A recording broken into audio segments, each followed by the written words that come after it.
কঠিন পেরেশানির মধ্যে আছেন, কঠিন টেনশন আপনার মাথায়, কি করবেন?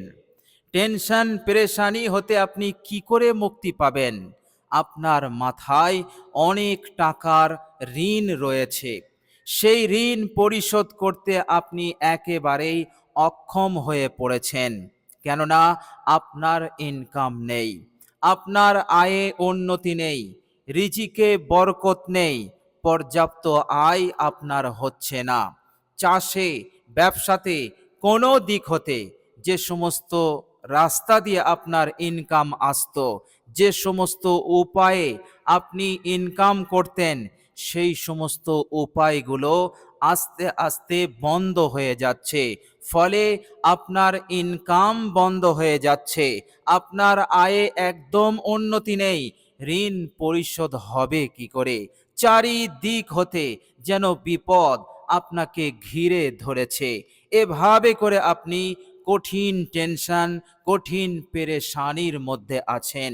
এই ঋণের বালা হতে মুক্তির জন্য আপনি ছটফট করছেন, এর পরেও আপনার মুক্তি আসছে না, আপনি নাজাত পাচ্ছেন না। প্রিয় দর্শক, এই রকম কঠিন হালতে, এই রকম কঠিন পরিস্থিতিতে এই অসাধারণ মূল্যবান দোয়াটি আপনি পাঠ করুন। অসাধারণ মূল্যবান দোয়া, খুবই উপকারী দোয়া। একটি জায়গায় বসে এই মূল্যবান দোয়াটি আপনি মাত্র 111 বার পাঠ করুন। অসাধারণ আমল, যে এই আমলটি করেছে আল্লাহ রাব্বুল আলামিন দ্রুত তাকে সাহায্য করেছেন, তাকে মদত করেছেন, তার হাজত, তার প্রয়োজনকে পূরণ করে দিয়েছেন। তার অনেক টাকার প্রয়োজন ছিল, আল্লাহ পাক এই দোয়ার ওসিলাতে তার যা প্রয়োজন ছিল তার দ্বিগুণ অর্থ টাকা দিয়ে তাকে সন্তুষ্ট করে দিয়েছেন, তার প্রয়োজন পূরণ করে দিয়েছেন। বলুন সুবহানাল্লাহ। প্রিয় দর্শক, আপনি আন্তরিকতার সহিত এই অসাধারণ দোয়াটি পড়ুন, আমলটি করুন, ইনশাআল্লাহ আপনার ঋণ পরিশোধ হয়ে যাবে, আপনি ঋণের বালা হতে মুক্তি পাবেন। প্রিয় দর্শক, মনে রাখবেন, যতদিন আপনি ঋণগ্রস্ত থাকবেন ততদিন আপনি আপনার রিজিকে বরকত পাবেন না।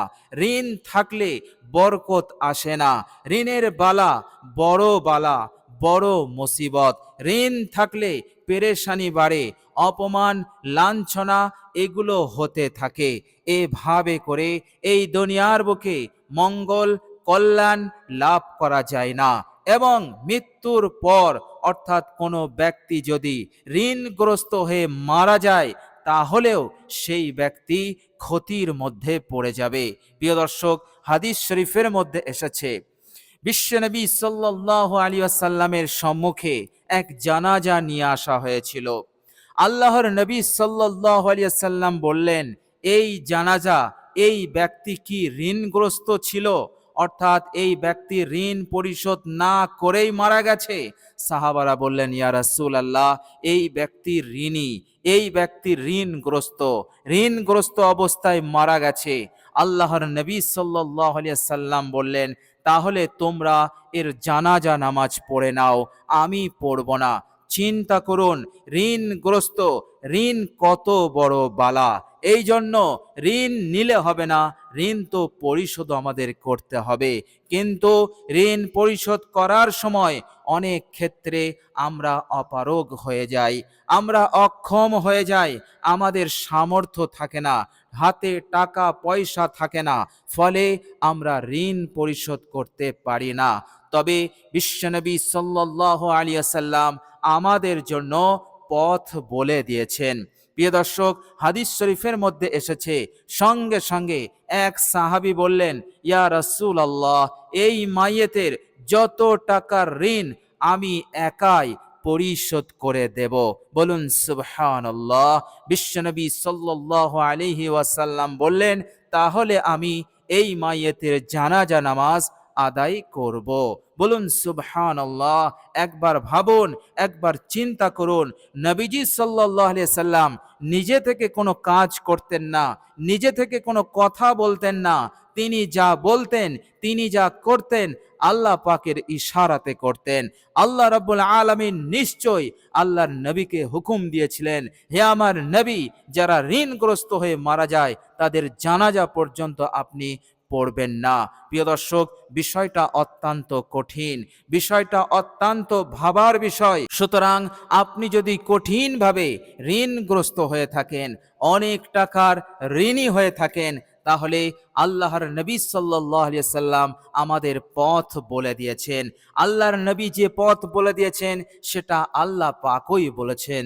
সুতরাং অবশ্যই আল্লাহ পাক আমাকে আপনাকে মদত করবেন, আমাকে আপনাকে মদত করে সাহায্য করে আমাদেরকে ঋণ মুক্ত করে দেবেন। প্রিয় দর্শক, মনে রাখবেন, আল্লাহ রাব্বুল আলামিন বলেছেন, তোমার পেরেশানি, তোমার টেনশন, তোমার বিপদকে দূর করনে ওয়ালা একমাত্র আল্লাহ রাব্বুল আলামিন। আল্লাহ রাব্বুল আলামিন ছাড়া তোমার এই বিপদ, পাহাড় সমান এই বিপদকে কেহই দূর করতে পারবে না। আল্লাহ পাক পবিত্র কোরআনুল কারীমের মধ্যে জানিয়েছেন, বিসমিল্লাহির রহমানির রহিম, আম্মান ইউজিবুল মুস্তাররা ইযা দাআহু ওয়া ইয়াকশিফুস সুআ। আল্লাহ পাক বলছেন, বিপন্ন ব্যক্তির ডাক কে শোনে? এত টাকা ঋণ, এত টাকা ঋণ কি করে পরিশোধ করবে? পেরেশান, টেনশনের মধ্যে পড়ে গেছে। এই টেনশন এবং পেরেশানির মধ্যে পড়ে সে আল্লাহ পাককে ডাকছে। আল্লাহ পাক বলছেন, তার এই আর্তনাদ, তার এই ডাক কে শোনে? কে তাকে ঋণ হতে মুক্তি দেয়? কে তাকে বিপদ হতে, পেরেশানি হতে মুক্তি দেবে? যিনি দেবেন তিনি হচ্ছেন আল্লাহ রাব্বুল আলামিন। আল্লাহ পাক এ কথা এই জন্য বলছেন যে, হে পৃথিবীর মানুষেরা, হে আমার বান্দা ও বান্দিরা, আমি হচ্ছি তোমাদের প্রতিপালক। সুতরাং বিপদে আপদে মুসিবতে যে প্রয়োজন, যে হাজত তোমাদের সম্মুখে, একবার শুধু আমার সামনে, একবার শুধু আমার দরবারে বলে দেখো, আমার কাছে একবার বলো, দেখো তোমার প্রতিপালক কিভাবে অলৌকিকভাবে তোমাদেরকে সাহায্য করেন। বলুন সুবহানাল্লাহ। তবে আমাদেরকে ডাকতে হবে সহিভাবে, শুদ্ধভাবে, তবে আল্লাহ পাক আমাদেরকে মদত করবেন। আমরা যদি সহি শুদ্ধভাবে আমল করতে, দোয়া করতে না পারি, তাহলে আল্লাহ কেন শুনবেন? এই জন্য আমাদেরকে সহি শুদ্ধভাবে ডাকতে হবে। আজকের ভিডিওতে আমি বিস্তারিত আপনাদের সঙ্গে শেয়ার করে দেব ইনশাআল্লাহ। আল্লাহ রাব্বুল আলামিনের দরবারে এই দোয়াটি পেশ করুন, এই দোয়াটি পড়ুন 111 বার, 111 বার পাঠ করে মহান রাব্বুল আলামিনকে স্মরণ করুন। আল্লাহ রাব্বুল আলামিন আপনাকে এই ঋণের বিপদ হতে মুক্তি দেবেনই দেবেন ইনশাআল্লাহ। প্রিয় দর্শক, শুধু তাই নয়, আপনার ঘরে যদি কঠিন অশান্তি চলে, কঠিন ঝামেলা লেগে আছে, কলহ বিবাদ লেগে আছে, কি করবেন আপনি? প্রিয় দর্শক, আল্লাহ পাককে ডাকুন, আল্লাহ পাককে স্মরণ করুন। এই দোয়াটির মাধ্যমে আল্লাহ রাব্বুল আলামিন আপনার বাড়ির সকল সদস্যের মনকে আল্লাহ রাব্বুল আলামিন পরিবর্তন করে দেবেন, সহি বুঝ দান করবেন এবং আল্লাহ রাব্বুল আলামিন শান্তির বাতাবরণ তৈরি করে দেবেন। আপনার গুরুত্ব বাড়বে, আপনার সম্মান বাড়বে। আপনার বাড়িতে যদি আপনার সম্মানই না থাকে, আপনার গুরুত্বই না থাকে, তো সমাজে আপনার গুরুত্ব কি করে হবে? আপনার সম্মান কি করে বাড়বে? এই জন্য নিজের বাড়িতে, নিজের সংসারে নিজের গুরুত্ব, নিজের সম্মান বৃদ্ধি হওয়া অত্যন্ত জরুরি। বলুন সুবহানাল্লাহ। আর এটি করবেন একমাত্র আল্লাহ রাব্বুল আলামিন। কেননা ইজ্জত দেওয়ার মালিক আল্লাহ, শান্তি দেওয়ার মালিক আল্লাহ, সুখ দেওয়ার মালিক আল্লাহ। আল্লাহ রাব্বুল আলামিন বলছেন, বিসমিল্লাহির রহমানির রহিম, ইন্নাল ইজ্জাতা লিল্লাহি জামিআ। নিশ্চয় ইজ্জত, সম্মান সবটাই আল্লাহ পাকের আয়ত্তে রয়েছে। আল্লাহ পাক যাকে চান তাকে দেন। আল্লাহ রাব্বুল আলামিনের সমস্ত ওয়াদা তিনার আমলের সঙ্গে, আমলের সঙ্গে, জিকিরের সঙ্গে, স্মরণের সঙ্গে। সুতরাং এই অসাধারণ মূল্যবান দোয়াটির মাধ্যমে আপনি আমল করুন, স্মরণ করুন আল্লাহ রাব্বুল আলামিনকে। আল্লাহ পাক আপনার ইজ্জতকে বাড়িয়ে দেবেন, সংসারে বাড়াবেন, সমাজে বাড়াবেন, সব জায়গায় আপনার সম্মান, আপনার ইজ্জত বেড়ে যাবে। এভাবে করে আল্লাহ রাব্বুল আলামিন আপনার রিজিকে এত তারাক্কি, বরকত দান করে দেবেন যে আল্লাহ রাব্বুল আলামিন অল্প সময়ের মধ্যেই প্রচুর পরিমাণে ধন সম্পদ, টাকা আপনার হাতে এসে যাবে। আপনার গুরুত্ব, মহত্ব বেড়ে যাবে। আল্লাহ রাব্বুল আলামিন আপনার লাইফটাকেই চেঞ্জ করে দেবেন। আল্লাহ রাব্বুল আলামিন আপনার জিন্দগিতে চैन, সুকুন, শান্তি তিনি দিয়ে দেবেন। আল্লাহ সুবহানাহু ওয়া তাআলা পবিত্র কোরআনুল কারীমের মধ্যে জানিয়েছেন, বিসমিল্লাহির রহমানির রহিম, আলা বিজিক্রিল্লাহি তাতমাইন্নুল কুলুব। ভালো করে জেনে নাও যে শান্তি, চैन, সুকুন, সুখ আছে আমার স্মরণে। বলুন সুবহানাল্লাহ। তোমার শান্তি, তোমার সুখ এবং চैन, সুকুন পৃথিবীর কোনো আসবাবের মধ্যে নেই, পৃথিবীর কোনো আসবাবের মাধ্যমে আসবে না। এটা আসবে আল্লাহ রাব্বুল আলামিনকে স্মরণ করলে। আল্লাহ রাব্বুল আলামিনকে যখন আমরা স্মরণ করব, অটোমেটিকলি ভাবে আমাদের লাইফে, আমাদের জিন্দগিতে, আমাদের পারিবারিক জিন্দগিতে, সাংসারিক জিন্দগিতে শান্তি আসবে, চैन, সুকুন আসবে। আর এই চैन, সুকুন, শান্তি আসার জন্য যা কিছু প্রয়োজন আল্লাহ পাক সব দিয়ে দেবেন। বলুন সুবহানাল্লাহ। প্রিয় দর্শক, এইভাবে করে আপনি সুখে শান্তিতে বসবাস করতে পারবেন, সুখে শান্তিতে জীবন যাপন করতে পারবেন, সসম্মানে জীবন যাপন করতে পারবেন, ইজ্জতের সঙ্গে আপনি থাকতে পারবেন ইনশাআল্লাহ। প্রিয় দর্শক, অসাধারণ এই দোয়া, এই দোয়াটি আপনি পাঠ করুন। আল্লাহ রাব্বুল আলামিন আপনার মনের আরো যত আশা আকাঙ্ক্ষা আছে আল্লাহ পাক সবটাই পূরণ করে দেবেন ইনশাআল্লাহ। প্রিয় দর্শক, এভাবে করে দুনিয়ার বুকে এবং দুনিয়ার পর পরকালে আপনার জন্য আল্লাহ রাব্বুল আলামিন কল্যাণের দরজাকে খুলে দেবেন। পরকালেও আপনি কামিয়াবি হবেন, আপনি বিপদ হতে নাজাত পাবেন, পেরেশানি হতে নাজাত পাবেন।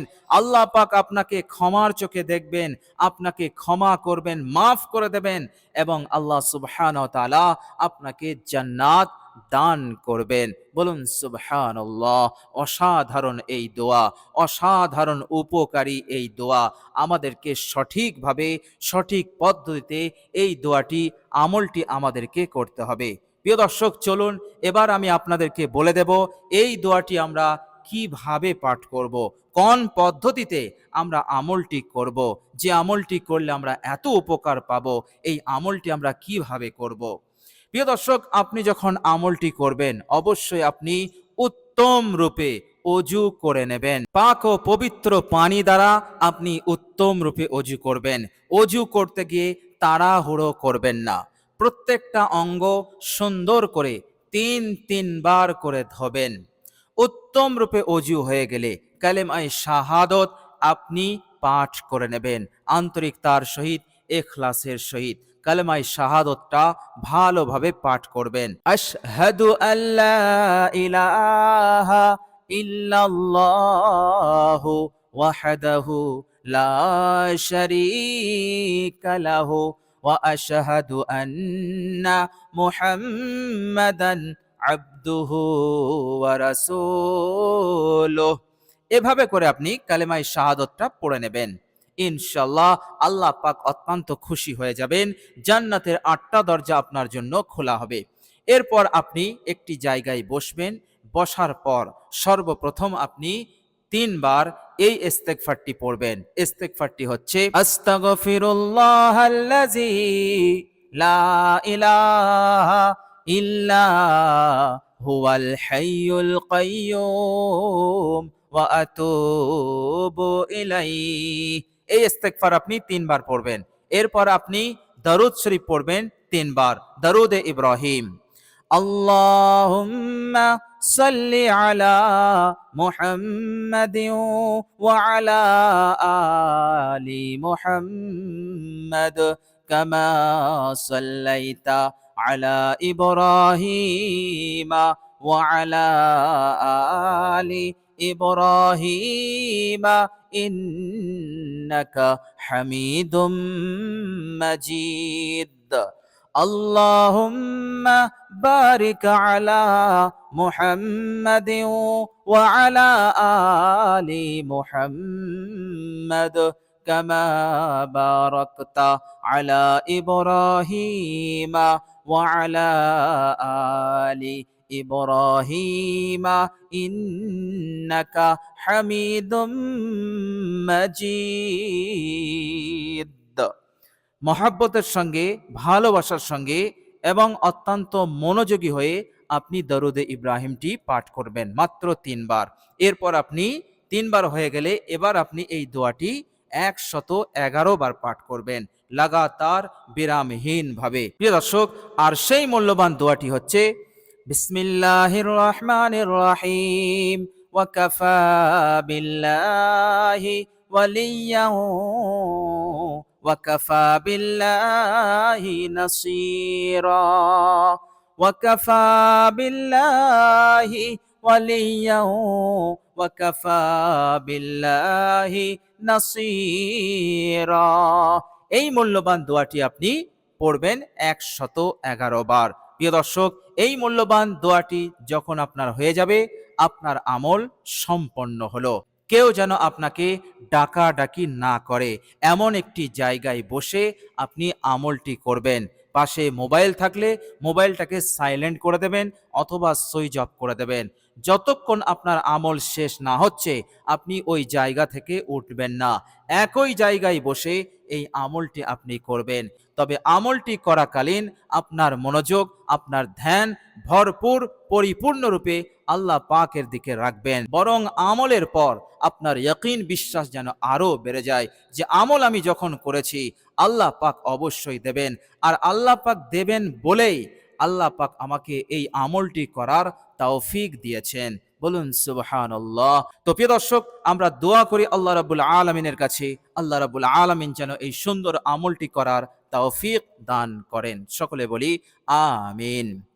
প্রিয় দর্শক, কমেন্ট বক্সে একবার আমিন লিখে দেবেন। আজ এ পর্যন্তই। সকলে ভালো থাকবেন, সুস্থ থাকবেন।